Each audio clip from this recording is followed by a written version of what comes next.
tiếng chuông báo thức vang lên, phá tan sự tĩnh lặng của màn đêm thành phố. Ngoài kia, ánh đèn đường vàng vọt vẫn còn đang vật lộn với bóng tối, nhưng trong tôi, một nguồn năng lượng háo hức đã trỗi dậy mạnh mẽ.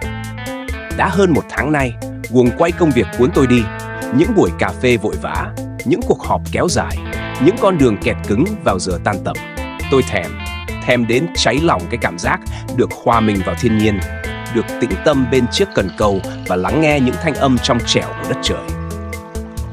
Hôm nay chính là ngày đó. Cùng với hai người anh em chung đam mê, chúng tôi quyết định thực hiện một chuyến đi về Hồ Tiên Cảnh, một viên ngọc ẩn mình giữa núi đồi Thái Nguyên, cách trung tâm thành phố chừng 30 km. Cái tên Tiên Cảnh không phải tự nhiên mà có. Nó được những cần thủ đi trước truyền tai nhau bởi vẻ đẹp hoang sơ, thơ mộng và làn nước trong vắt đến lạ kỳ. Chiếc xe bán tải chất đầy đồ nghề, những chiếc cần câu được lau chùi bóng loáng, hộp mồi thơm phức, thùng đá và cả những chiếc ghế xếp còn. Chúng tôi rời khỏi thành phố khi sương sớm còn giăng mờ ảo. Con đường quốc lộ ban đầu còn đông đúc, nhưng càng đi xa, cảnh vật càng thay đổi. Những tòa nhà cao tầng nhường chỗ cho những mái nhà ngói đỏ, những cánh đồng lúa xanh mướt trải dài đến tận chân trời. Không khí bắt đầu loãng ra, trong lành và mát dịu. Chúng tôi hạ kính xe để cho làn gió sớm mai mang theo hương lúa non và mùi đất ẩm ùa vào, gột rửa đi mọi mệt mỏi, phiền muộn. Cuộc trò chuyện trên xe cũng trở nên rôm rả hơn, xoay quanh những dự đoán về một ngày câu đầy hứa hẹn. Sau khi rẽ vào một con đường bê tông nhỏ uốn lượn quanh sườn đồi, Hồ Tiên Cảnh dần hiện ra trước mắt chúng tôi. Khoảnh khắc ấy, cả ba người đều phải trầm trồ. Một mặt hồ rộng lớn, phẳng lặng như gương, được bao bọc bởi những dãy đồi chập trùng phủ một màu xanh rì của cây cối. Làn sương mỏng tang đang là trên mặt nước, hòa quyện với ánh bình minh le lói nơi phía đông, tạo nên một khung cảnh huyền ảo, đẹp tựa một bức tranh thủy mặc. Nước hồ trong đến nỗi chúng tôi có thể nhìn thấy cả những cụm rong rêu và đàn cá con bơi lội tung tăng dưới đáy. Không một tiếng còi xe, không một chút khói bụi, chỉ có tiếng chim hót líu lo trong các vòm lá và tiếng gió vi vu qua những rặng tre. Đúng là tiên cảnh. Chúng tôi chọn một vị trí khá đẹp, một roi đất nhỏ nhô ra mặt hồ dưới tán của một cây cổ thụ to lớn. Nơi đây vừa có bóng mát, vừa có tầm nhìn bao quát ra khắp lòng hồ. Việc đầu tiên, như một thói quen, là lặng lẽ ngồi xuống, rót một ly trà nóng và ngắm nhìn cảnh vật xung quanh. Đó là cách chúng tôi chào hỏi và cảm nhận linh khí của vùng đất này trước khi bắt đầu cuộc chơi. 6:15 sáng. Với dân câu, việc chuẩn bị mồi và đồ nghề không đơn thuần là công việc. Nó là một nghi thức, một nghệ thuật đòi hỏi sự tỉ mỉ và kinh nghiệm. Hôm nay, mục tiêu chính của chúng tôi là những chú chép vàng óng, khỏe mạnh, sống trong làn nước trong vắt này. Tôi mở chiếc thùng đựng đồ nghề ra. Đầu tiên là công đoạn pha mồi xả. Nền mồi chính là cám vỡ, những hạt cám được rang thơm, có độ tơi xốp vừa phải. Tôi đổ cám ra một chiếc chậu lớn, sau đó bắt đầu gia giảm gia vị.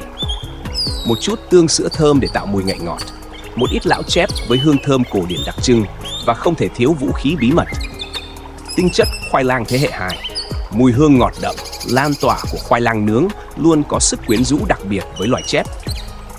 Tôi cẩn thận thêm nước, lấy từ chính lòng hồ, vừa cho vừa đảo đều tay để từng hạt cám ngấm đủ nước mà không bị vón cục hay quá nhão. Sau khi ngâm chừng 5 phút cho cám nở đều, tôi rắc thêm một lớp cám mịn lên trên. Nhiều người sẽ trộn chung ngay từ đầu, nhưng tôi thích làm theo cách này. Lớp cám mịn sẽ bao bọc bên ngoài từng hạt cám vỡ. Khi xuống nước sẽ tạo ra một lớp sương mù nhẹ, kích thích khứu giác của cá từ xa. Trong lúc chờ mồi xả ngấm, tôi chuẩn bị mồi câu. Mồi câu cần nặng mùi hơn, đậm đặc hơn một chút. Tôi lấy một phần nhỏ từ mồi xả, cho thêm vài giọt chép thi đấu và một chút đường đen. Thời tiết hôm nay hơi se lạnh, vị ngọt đậm của đường đen sẽ giúp kích thích cá ăn mạnh hơn, nhất là với những con cá còn đang yếu sau một đêm lạnh. Cuối cùng, tôi rắc một lớp bột kết dính mỏng, chỉ vừa đủ để viên mồi bám chắc vào lưỡi câu mà vẫn đảm bảo độ tan hợp lý khi xuống nước. Nhìn thau mồi với mùi thơm phức, tơi xốp, tôi cảm thấy tự tin hơn hẳn. Bộ trục hôm nay tôi dùng khá đơn giản. Trục vô cực 1,5, thẹo vô cực 1 và lưỡi câu Chinu số 8 không ngạnh. Vì cá ở hồ bán tự nhiên ăn uống khá giản dĩ, không cần dùng đồ quá mảnh. Chiếc phao nano tăm dẹt, ăn chỉ khoảng 2,2 gram là lựa chọn tối ưu. Nó vừa ổn định trước gió nhẹ, vừa cho tín hiệu rõ ràng. Tôi cẩn thận cân phao để khi không có mồi, phao nổi 11 vạch. Khi vê hai viên mồi có trọng lượng bằng nhau, phao sẽ chìm từ từ và nổi lại khoảng 2-3 vạch là đẹp nhất. Mọi thứ đã sẵn sàng. 7. Sáng, những đường câu đầu tiên và sự chờ đợi. Tôi bắt đầu xả ổ. Những viên mồi xả to bằng quả trứng gà được ném chính xác vào một điểm cách bờ khoảng 15 mét. Tôi ném liên tục chừng 10 viên để tạo một thảm mồi dưới đáy, dẫn dụ cá vào. Sau đó, tôi vê hai viên mồi câu nhỏ xinh vào lưỡi và nhẹ nhàng vung cần. Đường câu bay đi đẹp mắt, chiếc phao đáp nhẹ xuống mặt nước, ngay tâm ổ mồi. Và rồi, sự chờ đợi bắt đầu. Đây chính là khoảng thời gian thử thách lòng kiên nhẫn của một cần thủ. Mọi sự chú ý đều đổ dồn vào chiếc tăm phao nhỏ bé, đỏ rực trên mặt nước. Nó như một người lính gác, truyền tải mọi thông tin từ thế giới bí ẩn dưới đáy hồ. Xung quanh tôi, không gian tĩnh lặng đến mức có thể nghe rõ tiếng gió lùa qua kẽ lá, tiếng một con cá nhỏ quẫy đuôi. Hai người bạn của tôi cũng đã yên vị ở hai bên, tất cả đều im lặng, tập trung. 15 phút, 30 phút. Một tiếng trôi qua, chiếc phao vẫn đứng im bất động. Chỉ có vài lần nhúc nhích nhẹ do cá con vào phá mồi. Tôi không hề sốt ruột. Câu cá cũng là câu cái tâm. Tôi biết cá chép là loài khôn ngoan và cẩn trọng. Chúng cần thời gian để làm quen với ổ mồi mới. Tôi tiếp tục đều đặn xả thêm vài viên mồi nhỏ, duy trì mùi hương và sự hấp dẫn cho ổ câu. Đột nhiên, chiếc phao khẽ nháy nhẹ một cái, rồi từ từ chìm xuống. Tim tôi bắt đầu đập nhanh hơn. Đây không phải là tín hiệu của cá con. Nó rất từ tốn, chậm rãi. Tôi nắm chặt cán cần, hơi thở gần như nín lại. Chiếc phao chìm xuống hai vạch rồi dừng lại. Nó đang thử mồi.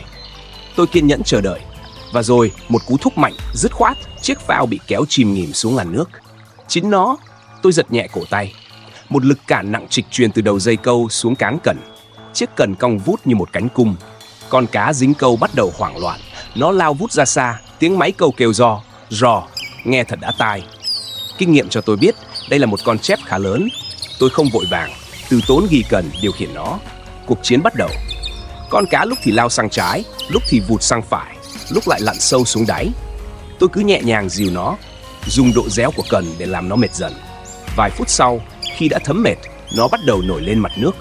Một ánh vàng óng hiện ra, một con chép vàng tuyệt đẹp. Tôi từ từ đưa nó vào gần bờ. Người bạn của tôi đã cầm sẵn chiếc vợt. Một cú xúc nhẹ nhàng gọn gàng và chú cá đã nằm gọn trong lưới. Chúng tôi cùng reo lên một tiếng khe khẽ đầy phấn khích. Con cá chép nặng chừng 3 kg, thân hình dày mình, vảy vàng óng ánh như được dát vàng, bộ vây căng đều không một chút tì vết. Nó thực sự là một báu vật của lòng hồ. Tôi nhẹ nhàng gỡ lưỡi câu ra khỏi mép nó, và sau khi chụp vài kiểu ảnh kỷ niệm, tôi đặt nó vào chiếc giỏ cá rộng rãi đặt dưới nước. 10, 0. Sáng. Cảm giác hưng phấn sau khi lên được con cá đầu tiên vẫn còn lâng lâng. Ổ câu của tôi bắt đầu có tín hiệu đều hơn. Cứ khoảng nửa tiếng, tôi lại có một pha đóng cá. Những con chép sau đó nhỏ hơn một chút, chừng 1,5 đến 2 kg, nhưng con nào cũng khỏe và đẹp. Khi mặt trời lên cao, chúng tôi quyết định tạm nghỉ, chuẩn bị cho bữa trưa. Bữa trưa của dân câu đơn giản, nhưng không hề đạm bạc. Chúng tôi nhóm một bếp lửa nhỏ. Một con cá chép tươi rói được làm sạch, tẩm ướp với chút gia vị mang theo, kẹp vào vỉ nướng và đặt lên than hồng. Mỡ cá xèo xèo chảy xuống than, bốc lên một mùi thơm quyến rũ không thể tả. Gói xôi lạc nóng hổi, vài củ khoai lang nướng vùi trong than, thêm một ít rau sống. Ngồi giữa thiên nhiên, thưởng thức những món ăn dân dã do chính tay mình làm ra, chúng tôi vừa ăn vừa trò chuyện về những pha dòng cá, về những kinh nghiệm câu kéo, tiếng cười nói vang vọng cả một góc hồ. Không. Sau bữa trưa, chúng tôi nghỉ ngơi một chút rồi lại tiếp tục vào ca chiều. Nắng chiều không còn gay gắt, gió thổi hiu hiu làm mặt hồ gợn những con sóng lăn tăn. Tôi thay một bộ thẻo mới, vê mồi và tiếp tục cuộc chơi. Mọi thứ đang diễn ra khá êm đềm thì một tín hiệu lạ xuất hiện. Chiếc phao không chìm xuống mà lại từ từ được đẩy trôi lên cao. Đây là một tín hiệu kinh điển của một con cá lớn khi nó ăn mồi và nhấc cả chì lẫn mồi bơi đi. Tôi chờ cho phao trôi lên hết cỡ rồi mới đóng cần. Một cú giật trời giáng, cảm giác như lưỡi câu đã móc phải một tảng đá ngầm. Chiếc cần cong gập xuống, dây cước căng như sắp đứt. Con cá dưới nước bắt đầu một cuộc đào thoát đầy uy lực. Nó không chạy hoảng loạn như những con trước, mà cứ lầm lì kéo thẳng ra giữa hồ. Tôi phải nới máy để cho nó đi, chỉ có thể dùng lực của cần để hãm nó lại. Cuộc giằng co kéo dài hơn 10 phút. Bắp tay tôi bắt đầu mỏi nhừ. Hai người bạn của tôi cũng dừng câu, đứng sau lưng tôi cổ vũ. Cuối cùng, bằng sự kiên trì, tôi cũng kéo được nó vào gần. Khi con cá nổi lên, tất cả chúng tôi đều sững sờ. Một con chắm đen, thân hình nó đen bóng, dài và to như một khúc gỗ. Ước chừng phải đến 7-8 kg. Đây là một phần thưởng hoàn toàn bất ngờ. Việc bắt được một con chắm đen bằng bộ đồ câu chép mỏng manh này thực sự là một kỳ tích. Cảm giác chiến thắng và mãn nguyện tràn ngập trong tôi. Chiều, khi ánh nắng mặt trời bắt đầu chuyển sang màu vàng cam, chúng tôi biết đã đến lúc phải thu dọn. Cơn gió chiều mang theo hơi nước mát lạnh, thổi vào mặt cảm giác thật dễ chịu. Chúng tôi thu dọn đồ nghề, dọn dẹp sạch sẽ khu vực mình ngồi, không để lại một cọng rác. Tôn trọng thiên nhiên là nguyên tắc bất di bất dịch của những cần thủ chân chính. Trước khi ra về, tôi đến bên giỏ cá, nhìn những chú cá chép vàng óng và con chắm đen dũng mãnh đang bơi lội khỏe mạnh. Tôi mỉm cười. Tôi chọn giữ lại 2 con chép nhỏ để cải thiện bữa tối cho gia đình. Những con còn lại, đặc biệt là con chắm đen, tôi nhẹ nhàng thả chúng trở về với lòng hồ. Nhìn chúng quẫy đuôi, từ từ lặn sâu vào làn nước trong vắt, tôi cảm thấy một niềm vui thanh thản. Câu cá không chỉ là để bắt cá, mà còn là để tận hưởng, để trải nghiệm và để trả lại cho thiên nhiên những gì nó đã ban tặng. Trên đường về, hoàng hôn buông xuống phía sau những dặng núi. Bầu trời rực rỡ một màu đỏ tía. Chiếc xe lăn bánh trở lại với thành phố đã lên đèn. Trong xe, không ai nói nhiều. Có lẽ ai cũng đang chìm đắm trong những dư vị ngọt ngào của một ngày trọn vẹn. Một ngày không có email, không có điện thoại, chỉ có ta với thiên nhiên, với đam mê. Chuyến đi đến Hồ Tiên Cảnh đã thực sự sạc đầy lại năng lượng cho chúng tôi. Trong tâm trí tôi, hình ảnh mặt hồ phẳng lặng trong sương sớm, những cú đóng cá đầy uy lực và cảm giác bình yên đến lạ kỳ sẽ còn đọng lại mãi. Chắc chắn rồi, tôi sẽ sớm trở lại Tiên Cảnh.